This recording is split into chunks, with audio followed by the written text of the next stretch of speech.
Pendiami ke channel Banwan Rak Kubor Baman Lakasmi. Bateng-teng mami hanam bendong. Kibriu kibasisur kibasidur.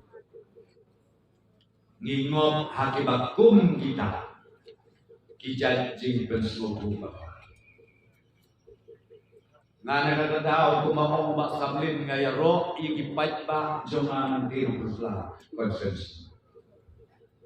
Iklaim syak dalam klaim syak dalam Reba punya pet hari ini dia lah ikan roy pri dan pet baru baru terus.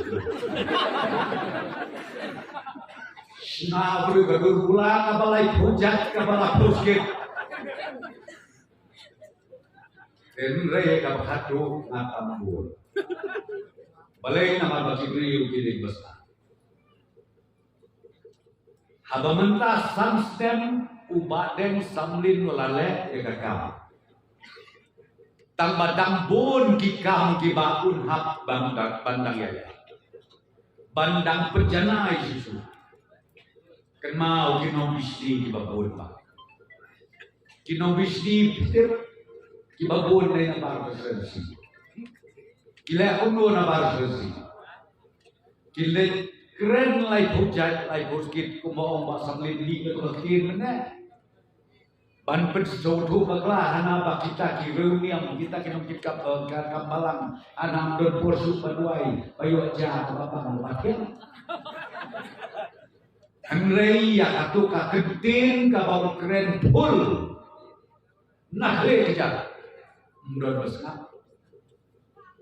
Ngamla kantlen awa aja arbuana ngakren ibu kentin ante ya kok online.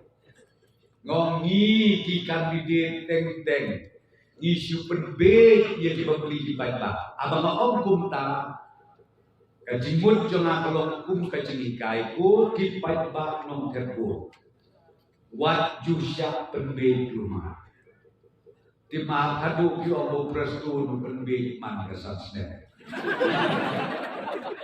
lah kalau ke bawah mau baca ke Bible don kijak pri don kiseng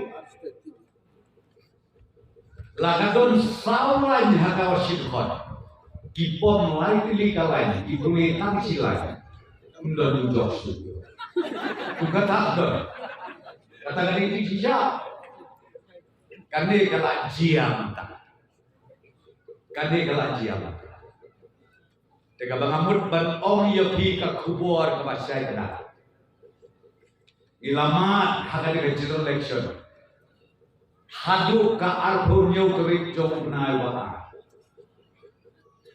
ilamat ya ke jikhan ya ke sofi kumkin nong alam coba patien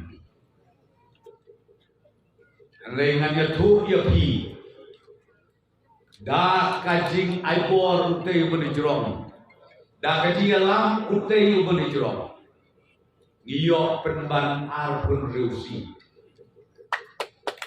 bak haka halai terik uniunai banban ngin at sauwei arbun reusi ngin pengelon yaga selenten sokaru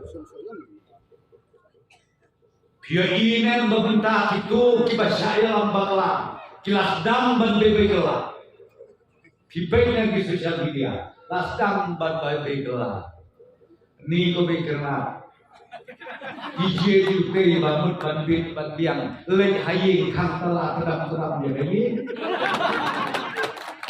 lej ud je bitinga akasno magatau o breu khelai wa ibo bisa adi bekerna ko beserkeba ka beserkeba